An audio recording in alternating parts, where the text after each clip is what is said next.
inteligencia. Usted sabe cuántas personas buscan ansiosamente, desenfrenadamente y por sobre todas las cosas la inteligencia. Y muchas veces creemos que la verdadera inteligencia la vamos a encontrar en una academia. Y cuando estamos allí enfrente de una academia, creemos que allí están los más inteligentes, los más versados, los doctores. Pero son doctores en una área del conocimiento. Pero el conocimiento y la inteligencia que Dios nos da supera la inteligencia que nos da el mundo. Superan el conocimiento de una línea de conocimiento profesional. Por eso dice la palabra del Señor: de tus mandamientos he adquirido la inteligencia que yo necesito para yo poder conducirme en las diferentes áreas de mi vida. Una de las circunstancias más comunes que nosotros enfrentamos todo el tiempo, y que es el preludio para una victoria, para sentirnos llenos de fuerza, de victoria, o para sentirnos muy fracasados, es la tentación, ¿cierto? ¿Cuántos son tentados aquí en la iglesia? A ver. Amén. ¿Ustedes qué dicen? ¿La tentación es pecado? ¿Sí o no? A ver, ¿cuántos dicen que la tentación es pecado? La tentación no es pecado. La tentación es la incitación a pecar. Y ya si tú respondes a la tentación, pues obviamente caes en pecado. Por eso en esta mañana vamos a mirar un tema que se llama la palabra de Dios en medio de la tentación. La palabra de Dios en medio de la tentación. Somos tentados en muchas áreas de la vida. La tentación no viene solamente en el área moral, ¿cierto? A veces pensamos en tentación y pensamos en la parte moral. No, somos tentados a responder mal, somos tentados a desenfrenarnos con el enojo, somos tentados a mentir, somos tentados a menospreciar, somos tentados a dañar al otro con nuestras palabras, con unas espadas hirientes. Somos tentados a tantas cosas malas. La tentación es la incitación a pecar. La tentación es una oferta engañosa que nos va a producir placer inmediato sin castigo. Y en cualquier área de tentación, siempre la incitación es: si lo haces, te vas a sentir bien. Si respondes mal, te vas a sentir bien. Si vas y cometes esa falta inmoral, eso te va a dar mucho placer y no va a pasar nada. La tentación es cualquier situación que tenga que enfrentar una persona y que implique una prueba en su carácter, una prueba en la verdad de su carácter. La tentación es una prueba con la intención de quebrantar la decisión que uno ha tomado de obedecer a Dios. Todo aquello que quiere interponerse en esa obediencia que tú has determinado a Dios y que te pone a tambalear en lo que Dios te dice, de que tengas fe, de que creas, de que te guardes en santidad, todo eso es una tentación. La tentación es cualquier situación que puede debilitar la comunión de una persona con Dios. Por eso una persona puede ser una tentación, porque una persona puede estar causando que tu relación con Dios no sea más fuerte, sino más débil. ¿Verdad que sí? Eso es una tentación. La tentación no es pecado como tal. La tentación no proviene principalmente como fuente de Dios, porque Dios no puede tentar a nadie. O sea, esa no es la naturaleza de Dios, incitar a alguien a pecar. Pero Dios en la soberanía, porque todo lo que hay en la tierra, su plenitud, el mundo, los que en él habitan y todo lo que existe está bajo el gobierno y la soberanía de nuestro Dios. Y por sobre todas las cosas, nuestro Señor es el Señor. Amén. Y Él permite lo que quiere permitir. Entonces, Él permite un agente de tentación, que es el enemigo. Él es el agente. el tentador. La tentación puede provenir directamente del tentador, como lo menciona la palabra del Señor, que es el mismo enemigo, que es el mismo diablo. Y está ahorita en Mateo capítulo 4 que vamos a revisar este pasaje. O también puede provenir de nuestra propia concupiscencia que nos atrae y nos seduce. Cuando tú has invertido mucho tiempo y cuando tú le has dado cabida a pasiones desordenadas, a pecados en tu vida, es como si estuvieras manchado, adicto a un pecado, y esa misma concupiscencia te va a incitar a pecar. Entonces el diablo, no, ahí no sería el diablo, sino que sería tu misma concupiscencia que te atrae y te seduce. Eso lo vemos en Santiago capítulo 1 versículo 13.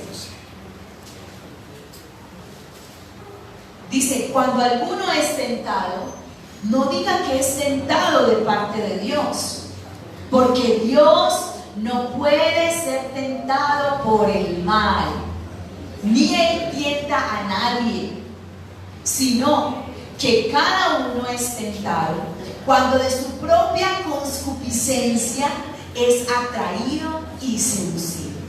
Entonces, esa concupiscencia, después de que ha concebido, da a luz el pecado, y el pecado, siendo consumado, da a luz la muerte, porque toda la paga del pecado, todo el resultado del pecado y toda la consecuencia del pecado es muerte, oscuridad y devastación. No hay otro fruto del pecado. Y dice: amados, no erréis, porque toda buena dádiva, todo lo bueno, todo don perfecto desciende de Dios, de lo alto, del Padre de las luces, en el cual no hay mudanza ni sombra de variación.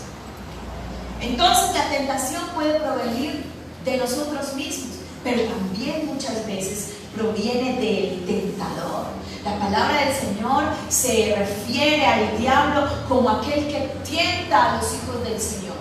Y él está como un león rugiente buscando a quien devorar. Él está pendiente a ver cómo destruye el pueblo del Señor. Desde el principio de la creación Él está atento a engañar. Él está atento, está pendiente a generar duda en el corazón de los hijos del Señor. Y a mirar y a tratar de lograr que la decisión que tú has tomado por el Señor sea desviada y no le obedezcas al Señor, sino que lo obedezcas a Él. Desde el principio lo vemos como Él trató con Eva y cómo puso duda en el corazón y cómo le engañó.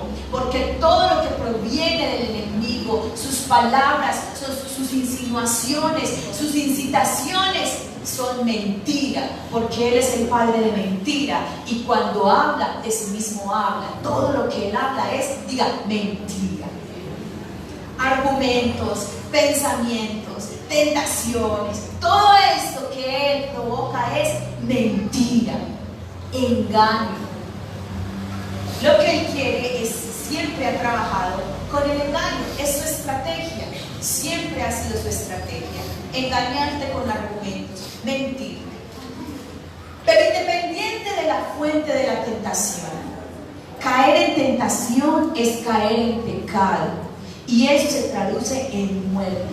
Desde el punto de vista divino, Dios permite la tentación porque para Dios la prueba constituye algo positivo. ¿En qué sentido? En que esa prueba, cuando tú la pasas y cuando tú puedes superarla y cuando tú no caes en tentación, pues te purifica, pues te fortalece la fe y te fortalece el carácter. ¿Y eso es positivo?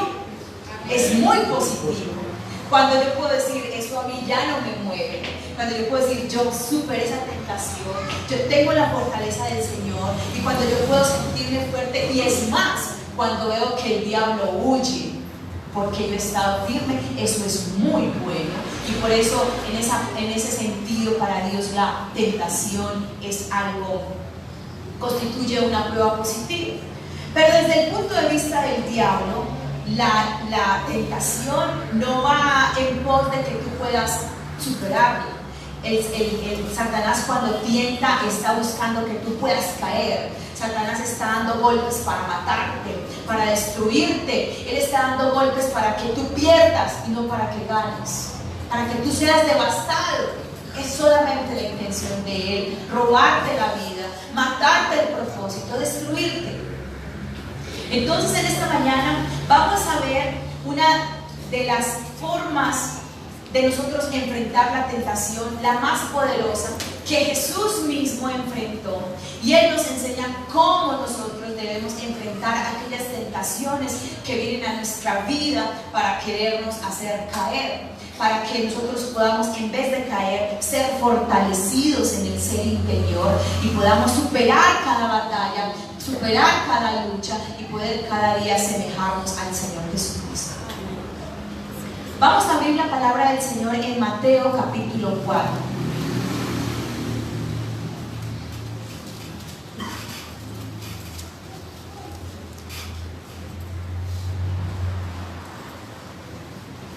Mateo capítulo 4 es un pasaje que yo creo que todo el mundo occidental conoce. Y es el pasaje cuando viene el diablo específicamente a tentar a Jesús.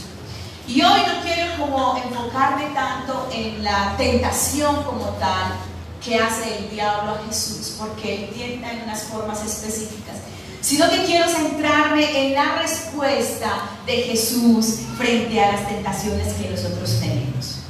Jesús siempre apeló a la palabra del Señor como la clave para enfrentar la tentación. La tentación no la enfrentamos simplemente, digamos, quejándonos. La tentación no la enfrentamos contándole a los demás. La tentación la enfrentamos apelando a la palabra del Señor, así como Jesús lo hizo. Utilizando la palabra de Dios, el Señor, alcanzamos la victoria sobre toda tentación. El mismo pueblo de Israel que fue tentado sucumbió ante la tentación, sucumbió ante esa incitación de pecar, porque no atesoró la palabra en su corazón. Pero miren lo que pasó acá en este capítulo 4. Dice: entonces Jesús fue llevado por el Espíritu al desierto para ser tentado por el diablo. Y después de haber ayunado 40 días y 40 noches, tuvo hambre. Y vino a él el tentador. ¿Ven cómo le llama la palabra del Señor al diablo? El tentador. Y le dijo: si eres hijo de Dios, di que estas piedras se conviertan en pan. Es impresionante ver la forma en la que muchas veces Satanás llega a tentar nuestro corazón. Él llega apelando siempre a nuestra identidad y siempre llega muchas veces con argumentos muy piadosos, tan piadosos que en este pasaje el mismo Satanás menciona pasajes literales de la palabra del Señor. Por eso nosotros tenemos que ser sagaces para identificar de dónde provienen los argumentos que están llegando a nuestra mente y que nos están incitando a cometer un pecado. Entonces dice: vino a él el tentador y le dijo: si eres hijo de Dios, di que estas palabras se conviertan en pan. Él sabía muy bien que él era el hijo de Dios, no era que lo dudaba, él lo sabía, él lo entendía. Pero él estaba en contra. Él lo que quería atacar era ese propósito de Jesús. El propósito, él lo que quería era ser la zancadilla, la caída, para que el propósito del Hijo de Dios no se cumpliera. Y comienza con la identidad, pero también comienza con él cómo va a desarrollar esa identidad y él cómo va a manejar ese poder y esa autoridad que se le ha dado. Y me encanta la primera respuesta que Jesús tiene, y es el primer punto que quiero que veamos en esta mañana. Dice: escrito está. No solo de pan vivirá el hombre, sino de toda palabra que salga de la boca de Dios. Y la respuesta que vemos aquí es: escrito está. Qué importante es nosotros tener una prueba escrita de algo, ¿verdad que sí? A ver, ¿cuántos han hecho negocios de casas, de carros, de mucho dinero, de pura palabra? A ver, levanten su mano. Los hay. Pero ¿verdad que asusta un poco? ¿Verdad que asusta porque tú no sabes si te van a cumplir? Y a muchos les han quedado mal, ¿verdad que sí? A muchos. Entonces, ¿para qué existen hoy en día las notarías? Para usted ir y poner por escrito su compromiso y poner su firma y sellarlo y autenticarlo para que esto sea muy seguro. Desde el principio el Señor comenzó a dar órdenes. En el Antiguo Testamento les daba órdenes a los patriarcas y a Moisés, y les daba órdenes, y la palabra del Señor es veraz. La palabra del Señor no es muchas veces como la del hombre, que hoy dice una cosa y mañana dice otra. ¿Y cuántos han sido engañados y frustrados y decepcionados por el cambio de la palabra de una persona? Muchos. Tanto ha sido así que cuántas personas se han prometido una palabra en el altar y dice: yo voy a estar contigo hasta que la muerte nos separe. Palabras muy fuertes, y damos esa palabra y delante de todos los testigos y pronunciamos la palabra, y esa palabra no se cumple. ¿Por qué? Porque no tenemos la veracidad de lo que nosotros prometemos. Pero el Señor dice su palabra que Él es fiel y verdadero, y que cuando Él habla, sus palabras son en el sí y en el amén, y todo lo que el Señor habla es verdad. Él no habla mentira, Él no incumple sus promesas. Pero sucedió algo con el pueblo de Israel. Él les venía diciendo: les voy a sacar en libertad, les voy a dar libertad, y venía dándoles promesas, y venía hablándole al pueblo del Señor a través de los hombres de Dios. Y no solamente venía hablándoles, sino que les demostraba con los actos que lo que Él les estaba diciendo era verdad. Y les decía: yo voy con ustedes, los voy a sacar de esa esclavitud de Egipto, yo voy con ustedes allí a la tierra prometida. Y no solamente los dejaba por la palabra, sino que Él iba en una nube y en una columna de fuego, y Él respaldaba con el poder de Él todas las palabras que Él decía. Pero parece que para el pueblo de Dios no era suficiente ver el respaldo de la palabra de Dios. No era suficiente ver que el mar se abría. No era suficiente ver que las plagas hicieron que ellos salieran de Egipto. No era suficiente. Entonces el Señor llamó a Moisés allí al monte Sinaí y le dijo: voy a escribir. Yo lo voy a escribir para que quede muy plasmado. Y para que quede muy seguro, voy a escribir mis leyes y voy a escribir lo que yo espero de ustedes, y mis promesas las voy a escribir en piedra. Y las escribió en el monte Sinaí. Las dejó por sentado, las dejó escritas y las selló con su propia mano. Ahí quedaron selladas. Es muy importante cuando la palabra de Dios no solamente está hablada, sino que está escrita, está plasmada. Y esto es una gran seguridad para ti y es una gran seguridad para mí. Porque tienes abundantes bendiciones y no sabes que está escrito. Porque tienes toda la dirección y el camino, tienes la ruta para seguir, pero no has mirado el mapa, no has mirado la ruta, y por eso nosotros nos mantenemos en confusión. Y cuando estamos en confusión, buscamos por un lado y buscamos por el otro, y si no nos dan la palabra que necesitamos, nos sentimos aburridos, y mucha gente se va de la iglesia porque no me dicen lo que quiero escuchar. Pero te digo una cosa: si bien nosotros estamos para guiar al pueblo del Señor, la palabra de Dios está para que tú accedas a ella cuando quieras, donde quieras, y en el momento que tú lo quieras hacer. Por eso, cuando tú quieres escuchar a Dios, abre la Biblia, porque cuando abrimos la Biblia, Dios abre sus labios para hablarnos.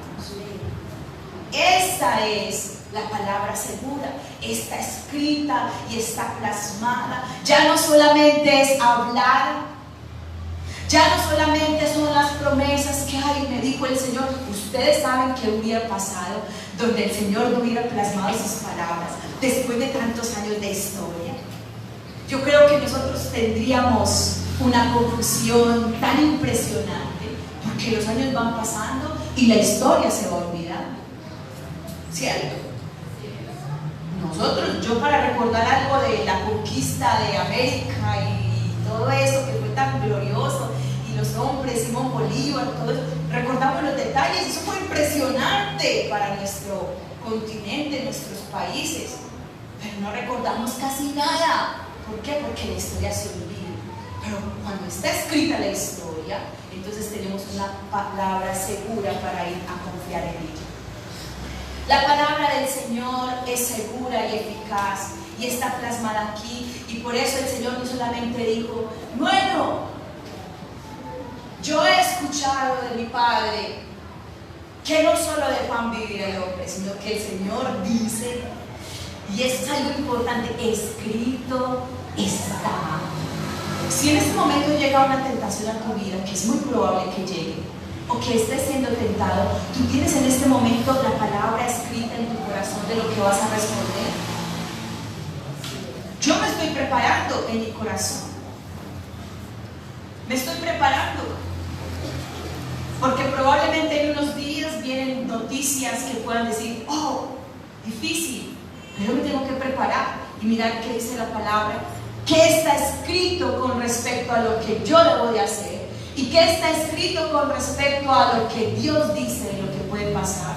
Para yo atesorarlo y en el momento que llegue la prueba, escrito está. Al Señor Dios adoraremos y solo a Él serviremos.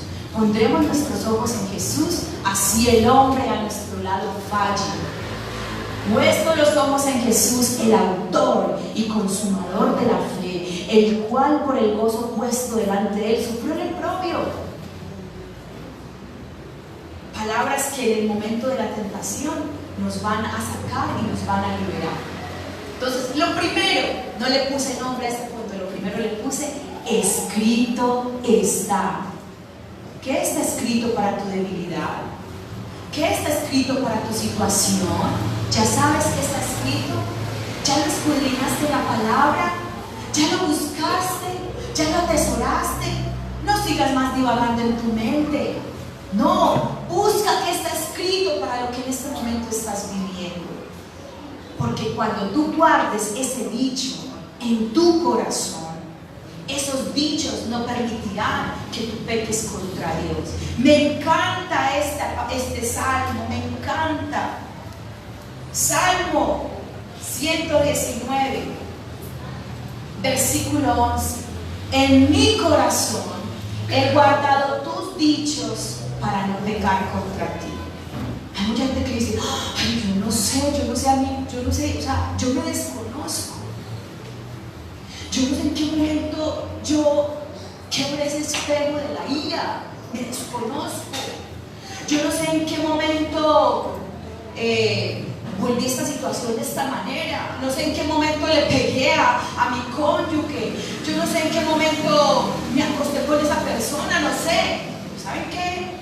Que sí sabemos que cuando tú no guardas el dicho de Dios en tu corazón, cuando viene y aprieta tu corazón con alguna situación, ¿qué va a salir? Lo que hay dentro. Eso es lo que va a brotar. Pero si tú mantienes la palabra de Dios ahí en tu corazón y la vas guardando y la vas atesorando, es el dicho de Dios, cuando viene la tentación, la dificultad, la situación, aquí, ¡pum!, la ofensa, ¿qué va a salir de tu corazón sino la misma palabra que has guardado? Por eso dice, en mi corazón he guardado tus dichos para no pecar contra ti, Señor. Segundo, palabra reina. Aquí en el capítulo 4, ahí en el mismo versículo 4, vemos que la respuesta que el Señor le dio al diablo fue: no solo de pan vivirá el hombre, sino de toda palabra que sale de la boca de Dios.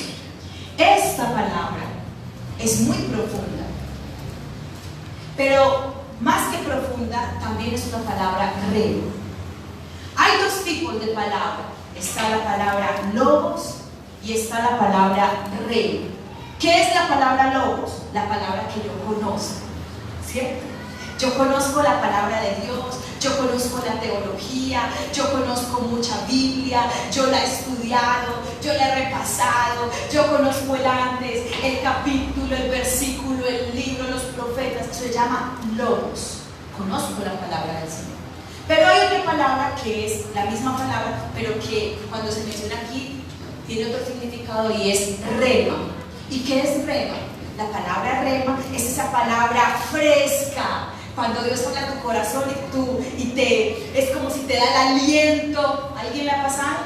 Que lee la palabra del Señor y dice: la palabra para mí, Dios me habló. Y todos la están escuchando, pero es una palabra rema que precisamente está en tu situación, que esa palabra Dios te habla a lo profundo de tu corazón y que tú dices: esto es lo que Dios me está hablando en esta mañana, en esta noche, y tú coges esa palabra porque Dios habla directamente a tu corazón. Es la misma palabra, pero es una palabra directa a tu necesidad. Palabra rema. En este pasaje Jesús responde con palabra rema, con una palabra que Él ya había atesorado en su corazón. No era solamente conocimiento, porque cuando es solamente conocimiento, el conocimiento mata. No basta solamente con que nosotros conozcamos mucho de la palabra del Señor, sino la practicamos. Hemos conocido muchos hombres versados, pero su vida es totalmente diferente, entonces no sirve de nada. Necesitamos que la palabra logos se convierta en nuestro corazón en una palabra rema. Y para eso tenemos que tener una comunión constante con el Señor en todo momento, en toda situación, porque el Señor siempre nos va a hablar a nuestra alma. Aquí cuando Él dice: escrito está, no solo de pan vivirá el hombre, sino de toda palabra que sale de la boca de Dios. Esa palabra, esa misma, significa que esa palabra era una porción que Jesús había recibido, y que la palabra rema es esa porción de la palabra que tú recibes y que te va a servir como una espada en el tiempo de la necesidad. Tú tienes que buscar esa palabra rema. No la vamos a veces a encontrar simplemente con leer un pasaje en cuanto a mi necesidad, sino que tú tienes que leer uno y leer otro y orar, y va a llegar esa palabra rema que va a ser tan fuerte a tu corazón, que es la palabra que te va a servir como esa espada en el momento en que llegue la necesidad. Porque cuando no es rema es difícil sacarla y cortar las cabezas que nos quieren atacar y que nos quieren matar. Es difícil. Dios quiere darte esa palabra rema. La palabra es una espada de dos filos. La palabra es una protección. La palabra es una defensa. Pero cuando se hace vida en nuestro corazón es mucho más efectivo. Entonces, la palabra rema, saber que está escrito primero. Segundo, rema, ten una comunión con el Señor. No solamente para hablarle y expresarle tus cosas y tu necesidad, sino que tener una relación en la que tú puedes decir: Señor, yo quiero escucharte. ¿O a cuántos les gusta una relación donde la otra persona habla y nunca se escucha? ¿Cierto que no? Es muy rica una relación donde tú hablas y yo te escucho, donde yo te escucho y tú me hablas, donde yo puedo también hablar, tú escucharme. Y a veces creemos que el tiempo con el Señor es arrodillarnos a decirle: mira, Señor, esta es mi necesidad, Señor, ayúdame con la tentación, Señor, hoy se me va a presentar esto, la tentación. No, tienes que también parar un momento y decir: ¿qué dices tú?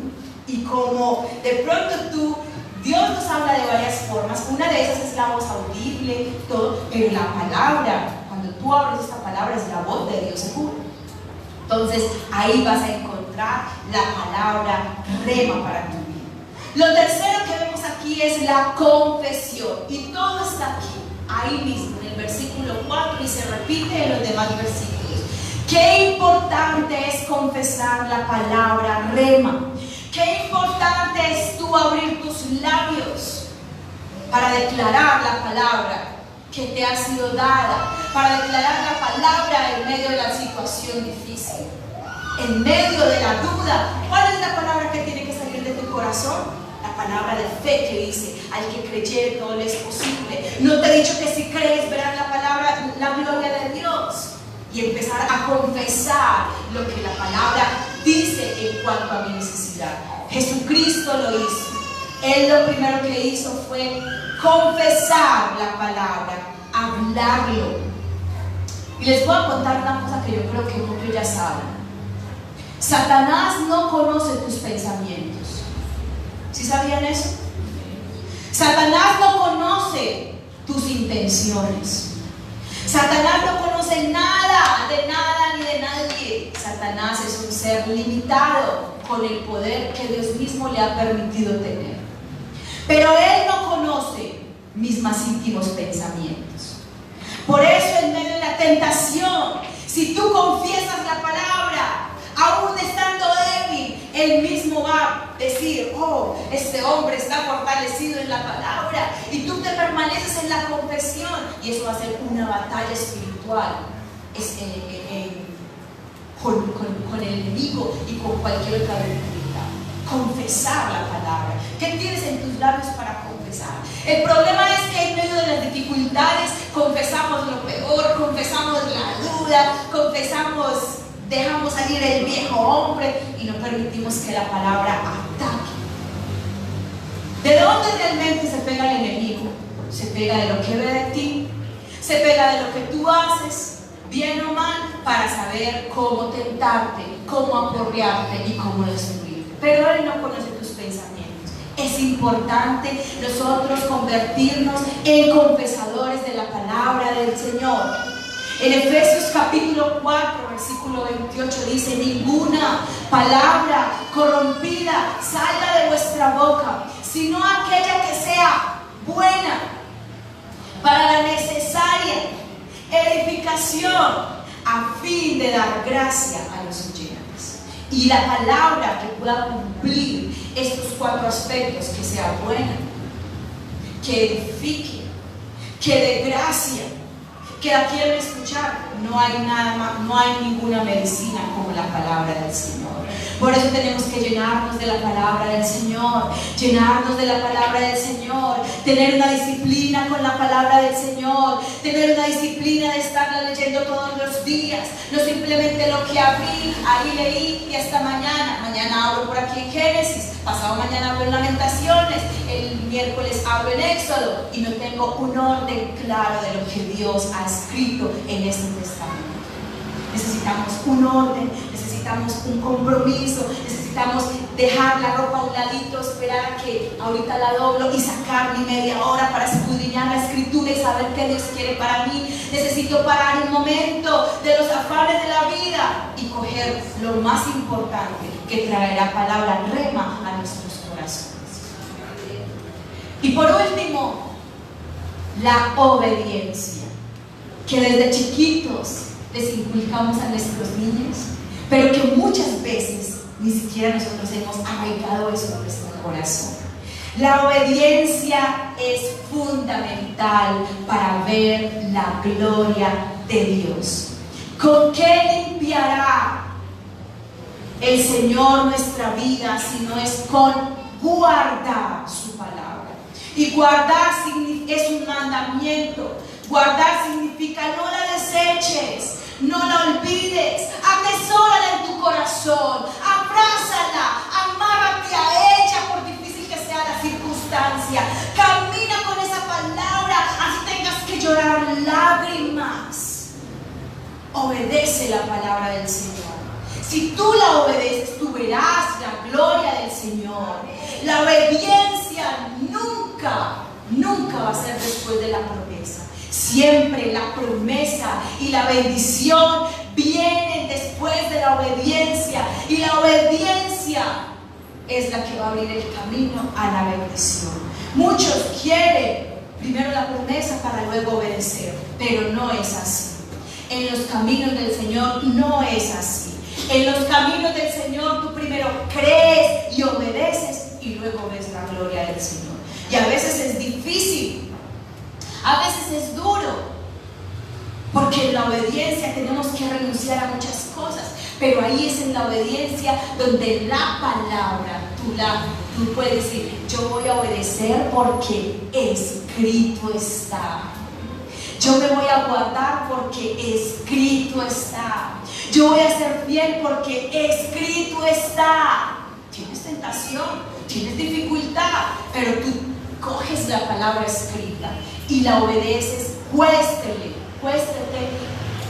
lo que te cueste, la obedeces y vas a ver la gloria del Señor. Por eso dice que vemos que la vida de una persona es limpia, se vuelve transparente cuando guarda la palabra. Cuando tú guardas la palabra y cuando tú la obedeces, tu vida comienza a purificarse. Es como si el agua estuviera sucia, tuvieras un recipiente de agua sucia. Ese eres tú, eres una persona pecadora, eres una persona con muchos malos hábitos, pero comienzas a inyectarle la palabra, obedeciendo poco a poco, y cada vez que tú obedezcas, es como si ingresaras una gota de blanqueador en esa agua y esa agua comienza a volverse transparente. La palabra, obedecer la palabra va a ser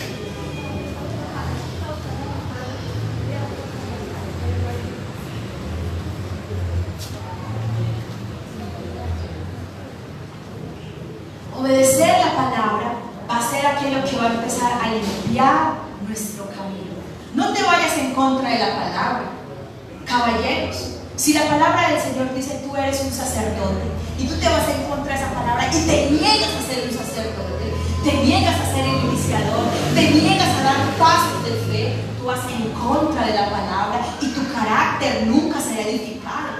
Es la obediencia la que nos va haciendo, es la obediencia la que nos va formando, es la obediencia la que nos va limpiando. Cuando menos pensamos decimos, ¡ay! Ese pensamiento tan pecaminoso de mi corazón ya no está, por tu obediencia, por tu obediencia. Pero a veces queremos que el pensamiento pecaminoso se desarrolle así. Dios lo hizo. No, Dios espera tu parte, Dios espera tu obediencia, y cuando tú obedeces, el poder del Espíritu Santo se activa de una forma que comienza a limpiar tu mente, a limpiar tu corazón, a darte claridad y hacerte sentir que ese es el camino que tienes que seguir. Amén. Mientras no obedezcas, vas a estar más confundido que nunca, vas a estar más en pecado que nunca y vas a ser presa fácil del enemigo. La obediencia nos protege. Dígale a la persona que tiene a su lado, la obediencia te protege.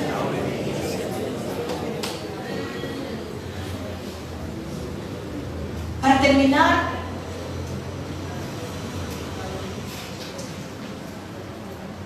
solamente quiero mostrarte que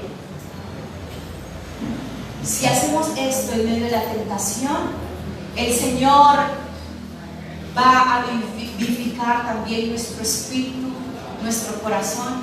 Y generalmente antes de una promoción, generalmente antes de algo grande que pueda suceder, viene la prueba y viene la tentación. Por eso, si tú pasas la tentación, generalmente después de eso viene la promoción, la bendición. Jesús fue tentado y pasó la tentación, y después de que pasó esta tentación comenzó su gran ministerio, comenzó la bendición que trajo a muchas multitudes, porque pasó esa prueba y esa tentación. No claudiques más, no dudes más. Afírmate en la palabra del Señor para vencer toda prueba y toda necesidad, porque te aseguro que Dios te va a promocionar cuando hayas pasado la prueba. Amén. Vamos a orar en esta mañana.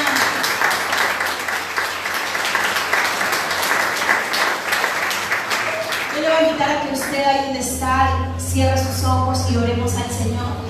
Señor, te damos gracias porque tu palabra es viva, es eficaz.